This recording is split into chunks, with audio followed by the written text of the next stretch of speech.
All right. Guys, we're going to talk about the tier list for the Guilty Gear Strive beta. I feel like I need to give a million disclaimers. Guys, obviously, we played the game for like 4 days. We don't really know what the tier list is like. That's not enough time to understand.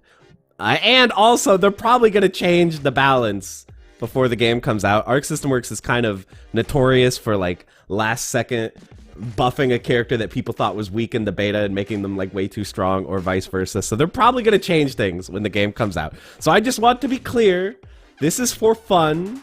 And this is to get a conversation started where we can discuss what we thought about the beta and the different characters and yada, yada, yada. Don't get mad if you disagree. Do let me know down in the comments what you think I'm right and wrong about. I would love to hear that, but don't get mad at me. We're just going to discuss our thoughts, and we're going to run through how I thought each character was in the beta. So I'm going to work, I think, from top to bottom here. I'm going to start with, we're starting out with hot takes. In my opinion, the strongest character in the beta was Potemkin. Potemkin is ridiculous, okay? And I know it is a known phenomenon that grapplers are really strong when a game first comes out, but then people get better and better at fighting the matchup, so they fall off. So I'm fully open to the possibility that that's going to happen with Potemkin, that we're going to figure out, oh, actually, he's not that good. We just didn't know how to fight him during the beta. But guys, this character is ridiculous. I mean, okay, so they have made his special moves so good. The mega punch where he jumps on you, his command dash, so good. His anti-air is insane. He just murders you for jumping. He has Kara Potemkin Buster, which does like 40%. You start the round, by the way, let me rewind this footage. Look how close you start to Potemkin. He can literally Kara command grab you from the start of the round. He does not need to walk forward to command grab you. So this character's absurd. He's busted. I do think that he's a little bit weak against, like, to punish a lot of his stuff, you have to do instant block. Like, you have to do, like, the perfect block thing where you block it at the last second. That's how you can punish his command dash and stuff. So maybe once we figure that out, the matchup will become more bearable. But this character is absolutely absurd, guys. Number one in the game. I'm calling it. Okay, moving on. Other characters who I think are in S tier here. I'm going to put Ramlithol. I think Ramlithol is very, very strong. So a lot of people thought Ram was going to be bad in this game because she is very simplified and reduced from how she played in Xrd. She's a really different character, but the character she is now is absurd. She's got maybe the best normals in the game. Her sword normals have absolutely unreal reach, and she can actually do good meterless mid-screen combos, which a lot of characters can't do. And she's got good mix-up. She can like jump in with a sword normal, then air dash cancel it, go high-low. She's very safe, but really where Ramlithol starts to get really nutty is when she has you in the corner. She is like the best character. She is so hard to beat when she has you cornered because she can throw her swords, and then that second sword hit where it explodes is just going to be such a nightmare. You're going to have to block that second hit or else you're going to die. And she does insane damage at the wall as well. She's just pretty ridiculous, guys. Alright, I think those are the only characters that I'm going to put into S tier. We're going to move on to A tier, which is going to be a pretty full tier, I think. I'm going to put Kai at A tier. I think Kai is very, very strong. He's very safe. He has very big normals, great fireball, great Dragon Punch. I think having an invincible Dragon Punch is really big in this game, and so is having good anti-air in this game. It's hard to anti-air a lot of characters, but Kai's good at it. He's got that good 2H. He's got that good DP. He can DP Roman cancel for a 50-50. Excuse me? You're getting put into a 50-50 because you blocked a DP? It's ridiculous, dude. So he's just very safe, very big normals, very big damage. Dragon install, I don't actually think is that good, but everything else he's got seems pretty good to me. This is just usual Kai stuff, but it feels like it's turned up to 11 in this game. I'm telling you, this guy's a monster. Next up in A tier, I'm going to put Mila. I think Mila is maybe the best rushdown character. So Mila, I think, is the character that plays maybe the most similarly to how she played in earlier games. she's still got, I mean, she doesn't have the pin anymore, but she's still got a lot of what makes her good, right? She can do multiple air dashes. She can really, really oki very well, even mid-screen. A lot of characters have trouble mixing people up on Wake Up in this game, but she has no problem with it. Her only real downside is her damage is not that good, but like, if you get an optimal combo, you are going to do a ton of damage. So I just feel like a lot of characters kind of have to make a sacrifice. Like, if they want to get good mix-up, they don't get that much off it. But she gets a good amount off it, and she gets to loop it, which is pretty hard to do in this game. So I think she's a huge threat. Her mobility is a problem. Her mix-up is really scary, so that's why we're putting Mila all the way up here. Next up in A tier, we're putting Giovanna. I think Giovanna is very strong. She's simple, but she's very strong. So Giovanna, she has really good mobility. She has one of the best dashes in the game. She can move in and out very quickly. She has really good normals, huge hitboxes. She can give herself plus frames with her flip kick. Yes, you can anti-air out of the flip kick with a 6P or an invincible dragon punch, but it's still a ridiculous move. You can cross people up with it. I'm not factoring in the fact that she has an infinite, because I know that's going to get patched out. She's not going to keep having an infinite. So, but even without that, she's still so good. And like, she can combo into her super easily in the corner, get a 50-50 off it because you get the Okizeme when you wall break with the super. She's just got a lot, man. She's simple, but she's powerful. You can't really contest these plus frames. She can just like run up close slash and basically put you into a really difficult situation where she's either going to go high or low. She's going to frame trap you. She's going to go for throw. Giovanna is ridiculous, man. She's really, really good. I know everyone's playing this character, and I think it's for good reason. She's pretty good, and she's pretty simple, so she's easy to pick up for beginners. I mean, obviously, something I think you might notice. You might notice a lot of the characters I'm putting up here are pretty simple. I think Ramlithol is very simple. Kai, I don't know if I would say he's like that simple, but he's very like straightforward. He's kind of a Shoto type character, and Giovanna is like maybe the most simple character in the game. So I mean, I don't think it's a coincidence that like the characters that you can pick up and play quickly seem better. So it's entirely possible that these guys are just the guys that we figured out quickly, so they seem strong. But they really do seem strong, guys. They seem very, very strong, and I think Giovanna is very strong in this version. Next up, I'm gonna put Mei. So Mei, another character, she's very simple in this game, but she is very, very strong, okay? First of all, I mentioned it's hard to anti-air in this game because of the way air dash works, because you can really mix up your momentum and your height with the air dash. It's hard to anti-air people, and Mei really, really takes advantage of that. First of all, she'll make you like scared to press buttons on the ground because you're afraid of her coming in at the air, so she can freely come at you with Dolphin. Her B Dolphin is plus on block, or I guess her heavy version of Dolphin is plus on block, so you have to respect her afterwards. She can jump around, swing the anchor, do insane damage if it hits. She gets so much damage off counter hit. Mei is actually ridiculous, guys. I'm telling you. Her rushdown is so hard to deal with. Yes, they took away a lot of her tools, but it doesn't matter because she's going to hit you with the anchor and it's just going to kill you. She's out of control, guys. The Dolphins are so strong. So Mei, I think, firmly belongs in A tier. Next up, I'm going to put Leo. Okay, so Leo, I think, is a very kind of one-note character, but that one note is really strong, man. I mean, kind of similar to Mila, he can set up like real, actual mix-ups that he can kind of loop and get pretty good damage off of.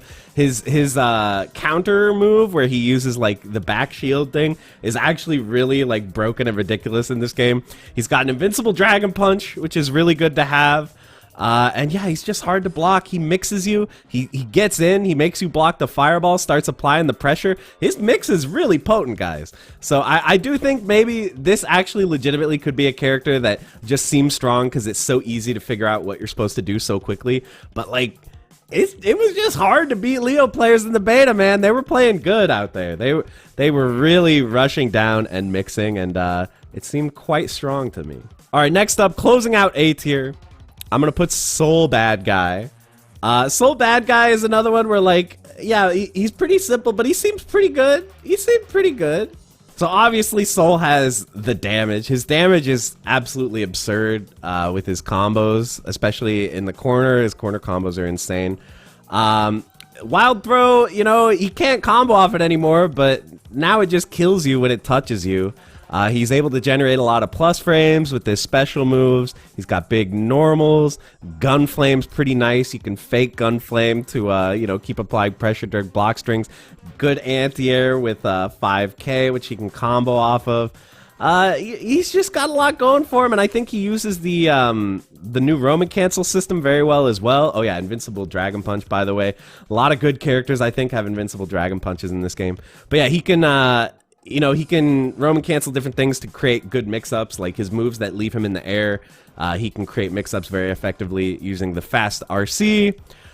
So yeah, Soul, very, very solid. I don't think he's as good as Kai just yet, but he seemed really, really good in the beta.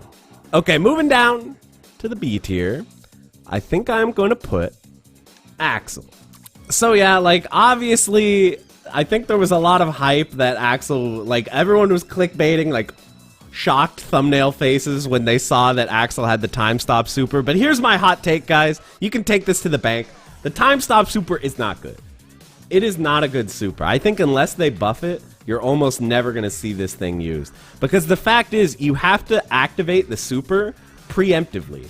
You go into, like, the power-up state, and then if you don't manage to actually use the time stop within, like, 10 seconds... you just wasted 50 meter for no reason. And, like, of course, as soon as you activate it, people just turtle. People just run away and wait for the timer to run out. And it's like you just wasted meter. Yes, he has command grab, but the command grab is reactable, and if they punish you for doing the command grab, you just die. So it seems a little risky to me. I just feel like Roman cancel is just better. Because Roman cancel, you can just use it and get damage off it immediately. You don't need to invest in the stonks of, like, maybe in the future, I'm going to hit you, and then I'll be able to time stop into a combo. Do you know what I'm saying? So, yeah, I think time stop is not good. And other than that, Axel, he's got some good stuff. Obviously, he's got good normals. He's got full screen normals. But he just doesn't get that much on hit. Like, if I hit you with, like, anti-air 6K, I get, like, nothing off it. I get, like, at best, I get, like, a 5P. If it hits counter hit, or like maybe you can like cancel it into Snail, like his special move, but you just don't get that much compared to in previous games. You'd do like 6K, 2S, jump cancel, do some shenanigans. But it's like, if I read right on an anti-air with Axel, you should be getting good damage, because if the opponent makes a read, if you do like a 2H or something and they jump over it, you're just gonna die. You're just gonna explode in this game. So Axel should be getting some good damage if he makes the right read and anti-airs you as well, but I just don't feel like he really does in this game. Bomber loops are really damaging, but you can't really get it outside of the corner, and you kind of need like perfect situation. If you get like the perfectly spaced anti-air in the corner, Roman cancel, then you can get bomber loops off it, but it's pretty tricky. But yeah, I think he's good, don't get me wrong, he's still good, but he's definitely not as broken as everyone made him sound. Next, I'm going to put Zotto. So I think it's hard for me to judge Zotto. He's definitely one of the harder characters, so I think it's going to take time before people figure out, all the dirt that he has available. So, yeah, like, Zotto, he definitely has some stuff. He definitely has some good stuff. I think the drill move is very strong. I think his command throw is nice. The fact that he has that move where Eddie comes out and he'll, like, absorb attacks, that seems good, too. He's got some good normals. He's got good anti-airs, but he just seems to kind of struggle to open people up a bit in this game. He doesn't have that much high-low. Really, like, command throw is, like, his only mix-up. So, yeah, I didn't fight that many Zottos, so I'm fully open to the idea that he's actually really good, and I just didn't see it. But he seems a little bit weak to me compared to characters who can just, like, throw around their gigantic hitboxes and get, like, 1,000,000 damage off it. It just seems like he has to work a little bit too hard to make things happen. And if you compare it to, like, Mila just gets, like, ridiculous 50-50s off of everything. And Zotto has to work so hard to mix you up and to get in and apply pressure. And I feel like Eddie is very fragile in this game. It's pretty easy to knock Eddie out of a lot of stuff. Zotto does get Eddie back quickly when the meter runs out, but yeah, generally it just seems a little bit fragile to me. It just doesn't seem the level of broken that it needs to be for all the trade-offs that you get by playing a character with that restriction that his moves are tied to Eddie. It's a little bit tough, but who knows? He could end up being really good, and he's just difficult to play, I'm sure. So we'll see. He might rise up in the ranks once the final game comes out. Next up, I am going to put Faust. Faust is next up in the B tier. So Faust is, he's an interesting character. He doesn't have that much in the way of combos. Like, you kind of need like optimal situations to actually get much damage off his combos, but he does have some far-reaching normals. Item throw actually seems pretty good. It's pretty spammable in this game, and there are some really good items that you can get. The little dude who like gets angry and runs around, that I think is maybe the best item. The bugle that summons all the little guys that run across the screen, that item is good if you can get it, but there are a lot of situations where like the opponent just ends up getting it, and that really sucks. But yeah, I think just the combination of the item throw and good normals already makes him pretty solid. His item throw super, I think, is really good because usually you'll get something that just like wins you neutral, like you'll get meteors, or even the hammer is really good, the way that it bounces. I think like his anti-air is very difficult. I think maybe if you're the god, you can like really figure out how to anti-air things consistently. But I had a ton of trouble with just like they jump and I do 6p and I just get counter hit, or they jump and I do 2s. And like it turns out that they're not in the perfect space right above me, so I get hit out of it. So I found his defense very difficult to play. Like once the opponent actually gets in on you, it becomes a struggle. But if you can control neutral and you can keep throwing out the items and keep the opponent on the back foot, he's definitely really strong. So he's got some stuff, and he has a command throw, which is nice, being able to mix the opponent up with that. He's pretty safe on a lot of stuff too. So I could see, you know, Faust putting in a lot of work, but I just feel like he's another character where it seems like you have to work way harder than some of the characters that I think are a lot easier and get a lot more damage off of just random attacks. Next up, I'm going to put Nagoriyuki. So Nagoriyuki, I do feel kind of bad putting him this low because I do think he's maybe the hardest character to play in the beta. If it's not him, then I guess it's like Zotto. He's very, very difficult to play. You have to know like all the properties of his blood meter so well, because if you mess up just one time and you accidentally fill the blood meter when you don't want to, you just die. But like the fact that he has no movement really, he has no ground dash, no air dash, no double jump. His super jump is very good. He can like super jump all the way from full screen, which a lot of characters have to just be really aware of the fact that if they stick out a normal, he could just get in on them and like murder them. He obviously does a ton of damage as well with his combos, but his combos have that major downside that they build you so much blood meter. And so as soon as you land like a huge damaging combo, you're going to have to go on the defensive or take a big risk going for his command throw. His command throw is nice. It drains a lot of your blood meter, but for a character with movement like that, it's really hard to use. I do appreciate that he can use his projectile really well. His projectile goes through other projectiles. He can cancel it into his command dash. He can get plus frames from like halfway across the screen with it. All that stuff is good, but it's just like you have to use it so sparingly. It feels like you're playing half a character when you're trying to wait for your blood meter to come back down. Or like you just end up taking a huge risk and you're like, all right, if I hit him with this, I win. But if they block it, I'm going to go into blood rage and probably lose the round. I think if I were going to ask for a buff to Nago, literally the only thing I would want them to change is make blood rage take away less of your health. It takes away like 50%. Just the meter draining down. I think the fact that you're going to get punished when you go into Blood Rage because he has that activation animation that you can't cancel, I think that's bad enough. Let him lose a quarter of his HP in Blood Rage. I don't know. I'm sure they did testing, and I'm sure that maybe they thought that he was just way too OP if Blood Rage wasn't like really bad, but Blood Rage is a huge downside. It's really, really hard to do anything with the character without building up blood meter. Finally, on to the last character here. I'm going to put Chip in C. Chip was the only character who I felt like just didn't really feel very strong. Even these guys, they seemed difficult, but they seemed like they had some things that were strong. I just could not see what Chip had that was actually powerful. So obviously he has the lowest health in the game. So he's very unforgiving to play.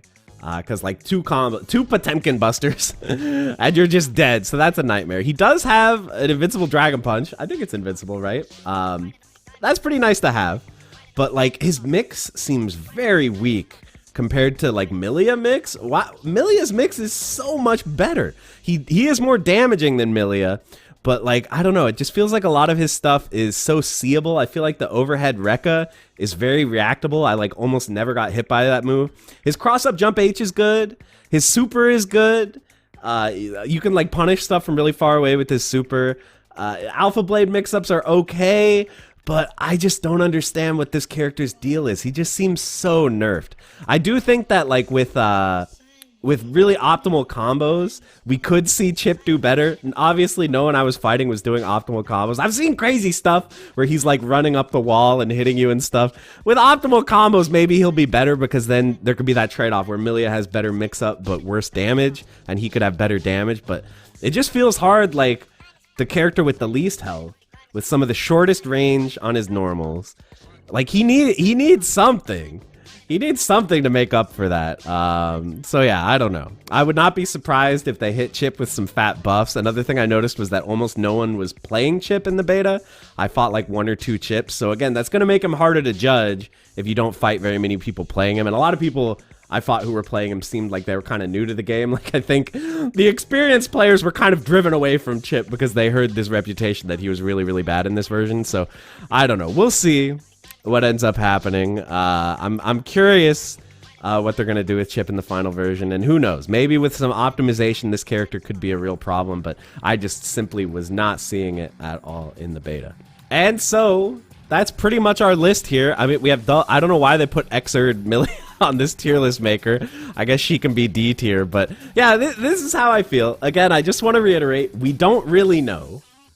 This is just my opinion. We don't really know anything. The game is not out. We're at day -30, guys. But I thought that this would be fun to talk about. I thought it would be enjoyable to get a conversation started. Let me know. Who do you think I'm most wrong about? I think the YouTube comments are probably going to say that I'm putting Axel too low. That's my... Do you guys think I'm underrating Axel? I just didn't find Axel that strong. On the other hand, Ramlithol I found extremely strong. So let me know what you think. I'm curious to find out. And that's going to be it for the video. Thank you so much for watching, and I'll see you in the next one.